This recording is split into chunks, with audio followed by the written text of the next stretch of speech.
Telugu cinema industry అన్నప్పుడు మీరు ఒక టాప్ 10 మూవీస్ లిస్ట్ వేయండి. అందులో మాయాబజార్, పాతాళ భైరవి, అలాగే మిస్సమ్మ, గుండమ్మ కథ లాంటి చిత్రాలు ఉంటాయి. ఇప్పుడు ఈ బడ్జెట్స్ కన్నా, ఇప్పుడు మాయాబజార్ అన్నారు అనుకోండి, దానికన్నా ఎక్కువ బడ్జెట్లో చిత్రాలు ఎన్నో వస్తున్నాయి. కానీ ఒక ఎన్టీ రామారావు, అక్కినేని నాగేశ్వరరావు, సావిత్రి గారు, అలాగే ఎస్వి రంగారావు గారు లాంటి వాళ్ళు ఒక చిత్రములో నటించడం ఒక కళలా ఉంటుంది. సో అలాంటి చిత్రాన్ని నిర్మించిన మీకు నిర్మాతలు బి నాగిరెడ్డి, చక్రపాణి గారు. ప్రొడ్యూసర్ ఈజ్ ద బాస్ అని అంటారండి. అంటే ఒక నిర్మాత సెట్లోకి వచ్చినప్పుడు అందరూ లేచి నిలబడతారు. సో బి నాగిరెడ్డి గారు ఆయన అలా వచ్చినప్పుడు అలా ఉండేది. ఇవాళ నిర్మాత సెట్లోకి వస్తే ఈయన ఎందుకు వస్తున్నాడు అని దర్శకులు అడుగుతున్నారు.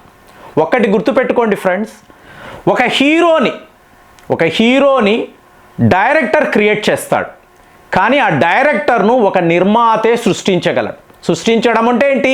ఆ అవకాశము ఇచ్చి అతన్ని నిలబెట్టడం.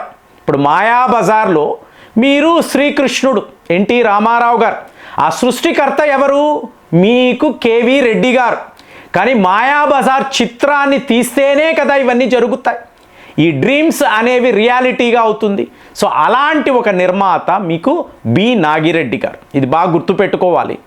సో ఇప్పుడు బి నాగిరెడ్డి గారికి సంబంధించి ఆయన జీవిత చరిత్రను ఆయన కుమారుడు విశ్వనాథ రెడ్డి గారు ఒక పుస్తకముగా ఆయన సృష్టించారు.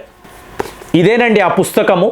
సో ఇందులో బి నాగిరెడ్డి గారి స్వస్థలము ఏమిటి, ఆయన చిన్నప్పుడు రంగూన్లో చేసిన వ్యాపారము ఏమిటి, తరువాత చిత్రరంగ ప్రవేశము, తరువాత ఇలాంటి చిత్రాలు నేను మాట్లాడుతున్న మాయాబజార్, పాతాళ భైరవి, మిస్సమ్మ, గుండమ్మ కథ, ఇంకా ఎన్నో చిత్రాలు, అద్భుతాలు. సో ఈ చిత్రాల నిర్మాతగా బి నాగిరెడ్డి తెలుగు సినిమా ఇండస్ట్రీకి ఇచ్చిన కాంట్రిబ్యూషన్ ఎవరు ఎప్పుడు అసలు విస్మరించడము కాదు. మీరు ఈయన ఒక లెజెండరీ ప్రొడ్యూసర్గా అనుకోవాలి. సో వీళ్ళ కుమారుడు ఈయన మీద ఇలాంటి ఒక అద్భుతమైన పుస్తకము రాశారు.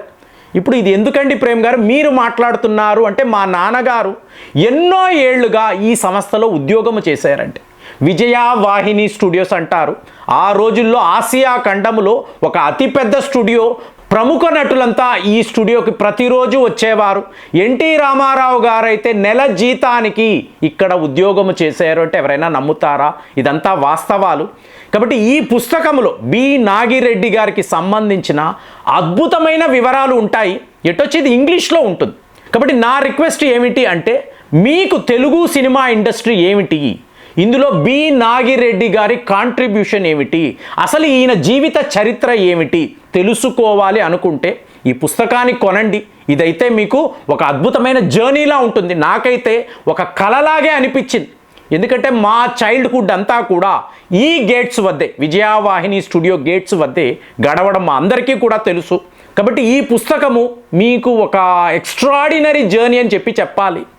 సో తెలుగు సినిమా ఇండస్ట్రీ మీద మీలో ఎవరికైనా ఇంట్రెస్ట్ ఉంటే, తెలుసుకోవాలనుకుంటే ఈ పుస్తకాన్ని మీరు ఆర్డర్ చేయొచ్చు. ఒక నెంబర్ ఇస్తాను, అక్కడికి మీరు ఫోన్ చేశారు అంటే వాళ్ళు మీ ఆర్డర్ తీసుకొని కొరియర్లో మీ ఇంటికే ఈ పుస్తకం అందే ఏర్పాటు చేస్తారు. కాబట్టి మీలో ఎవరికైనా తెలుగు సినిమా ఇండస్ట్రీ గురించి తెలుసుకోవాలి అంటే ఈ పుస్తకాన్ని ఖచ్చితంగా మీరు ఒక్కసారైనా చదవాలి అనేది నా మనవి.